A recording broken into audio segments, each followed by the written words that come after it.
નિષ્ણાત અંબાલાલ પટેલની આગાહી મુજબ ગુજરાતમાં આજથી હવામાનમાં પલટો આવવાની શક્યતા છે। આગામી 13 થી 16 જુલાઈ દરમિયાન રાજ્યના કેટલાક વિસ્તારોમાં વરસાદી ઝાપટા પડી શકે છે। 13 અને 14 જુલાઈ દરમિયાન બંગાળની ખાડીમાં સિસ્ટમ બનવાની શક્યતા છે, જેના કારણે પૂર્વ ભારત તરફ અસર જોવા મળી શકે છે। આગામી 17 થી 19 જુલાઈ દરમિયાન બંગાળની ખાડીમાં વધુ એક સિસ્ટમ સક્રિય થવાની શક્યતા છે, જેના પ્રભાવથી પૂર્વ મધ્ય પ્રદેશ, પૂર્વ ગુજરાત, ઉત્તર ગુજરાતના મહેસાણા, બનાસકાંઠા, સાબરકાંઠા, પંચમહાલ, અમદાવાદ, ગાંધીનગર, વડોદરા અને મહીસાગર સહિતના વિસ્તારોમાં વરસાદ થઈ શકે છે। હમણાં પવન ફૂંકાઈ રહ્યો છે, ખેડૂતો વરસાદની રાહમાં છે, પરંતુ તારીખ 13, 14, 15, 16માં વરસાદી ઝાપટા પડવાની શક્યતા રહેશે। હવામાનમાં પલટો આવવાની શક્યતા રહેશે।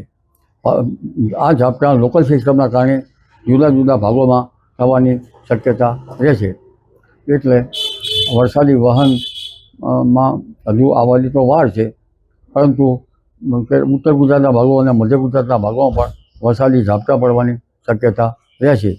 આ ઉપરાંત લગભગ 17-18 તારીખમાં બંગાળ ઉપસાગરમાં બીજી એક સિસ્ટમ બની રહી છે, ત્યાંની અસર પણ પૂર્વ ગુજરાતના ભાગોમાં, મધ્ય ગુજરાતના ભાગોમાં, અમદાવાદ, ગાંધીનગરના ભાગોમાં પણ થવાની શક્યતા રહેશે અને લગભગ દક્ષિણ ગુજરાતના ભાગોમાં પણ અસર થવાની શક્યતા છે।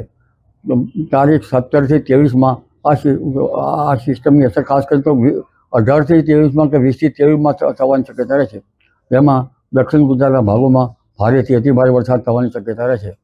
આ ઉપરાંત આ વરસાદની અસર સૌરાષ્ટ્રના ભાગોમાં, દક્ષિણ સૌરાષ્ટ્રના ભાગોમાં, પોરબંદર, જામનગર, દ્વારકાના ભાગોમાં અને કચ્છના ભાગોમાં પણ થવાની શક્યતા રહેશે। તારીખ 27 થી 30 જુલાઈમાં પણ વરસાદ થવાની શક્યતા રહેશે, જેમાં સૌરાષ્ટ્રના ભાગો, દક્ષિણ ગુજરાતના ભાગો, પૂર્વ ગુજરાતના ભાગો, લગભગ મધ્ય ગુજરાતના ભાગો, વડોદરાના ભાગો તેમજ અમદાવાદના ભાગો, આ ઉપરાંત પંચમહાલના ભાગોમાં વરસાદ થવાની શક્યતા છે।